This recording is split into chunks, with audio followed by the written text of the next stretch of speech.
প্রিয় মাধ্যমিক এবং দশম শ্রেণীর ছাত্রছাত্রীরা, আমাদের চ্যানেল লেটস ক্র্যাক সাবিতে তোমাদেরকে স্বাগত। তো আজকের এই ভিডিওতে আমরা তোমাদের জীবন বিজ্ঞানের তৃতীয় অধ্যায়ের কিছু শর্ট কোশ্চেন বা এসএকিউ প্রশ্নের সাজেশন তো এই প্রশ্নের সাজেশনগুলি করে যাওয়ার পর তোমাদের এই চ্যাপ্টারের এসএকিউ প্রশ্ন থেকে কোনো অসুবিধাই থাকবে না। তোমরা পরীক্ষায় খুব সহজেই অ্যান্সার করে আসতে পারবে এবং শুধু প্রশ্নই নয়, এই প্রশ্নের সাথে সাথে তোমরা এই প্রশ্নের উত্তরেরও পিডিএফ ফরম্যাটে আমরা তোমাদেরকে প্রোভাইড করব। কিন্তু সেই পিডিএফ পাওয়ার জন্য তোমাদের কি করতে হবে, তোমাদের করতে হবে এই ভিডিওটিকে শেষ পর্যন্ত দেখতে হবে এবং ভিডিওর শেষে আমরা তোমাদেরকে বলে দেবো যে কিভাবে তোমরা ওই পিডিএফটিকে ডাউনলোড করতে পারো।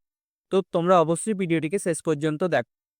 তো চলো বেশি দেরি না করে আমরা সরাসরি প্রশ্নগুলো একবার দেখে নিতাম। তৃতীয় অধ্যায়ের আমরা সাজেশনটা দিচ্ছি। তৃতীয় অধ্যায়ের নাম হচ্ছে বংশগতি এবং কয়েকটি সাধারণ জিনগত রোগ। এই অধ্যায়ের প্রথম এসএকিউ সাজেশন হচ্ছে বংশগতি একককে মিডল কি বলে, বর্তমানে এই একককে কি বলা হয়। নেক্সট প্রশ্ন 2 নম্বর, বিশুদ্ধ বা খাঁটি জীব কাকে বলে, উদাহরণ দাও। 3 নম্বর প্রশ্ন হচ্ছে সংকর জীব এবং সংকরায়ন কাকে বলে। এর পরবর্তী 4 নম্বর প্রশ্ন হচ্ছে রাজকীয় হিমোফিলিয়া কাকে বলে।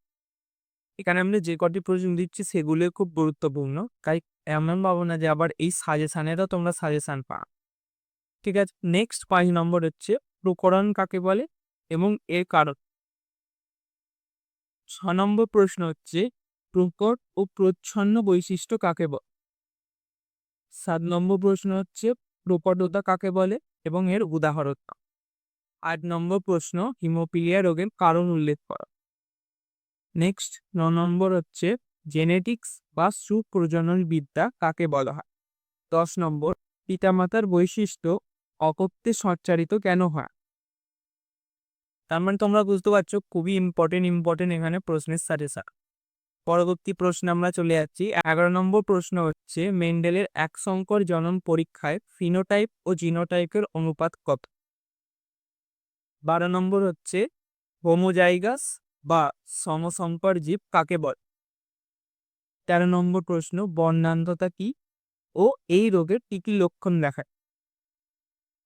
নেক্সট 14 নম্বর হচ্ছে অ্যালিল কাকে বলে।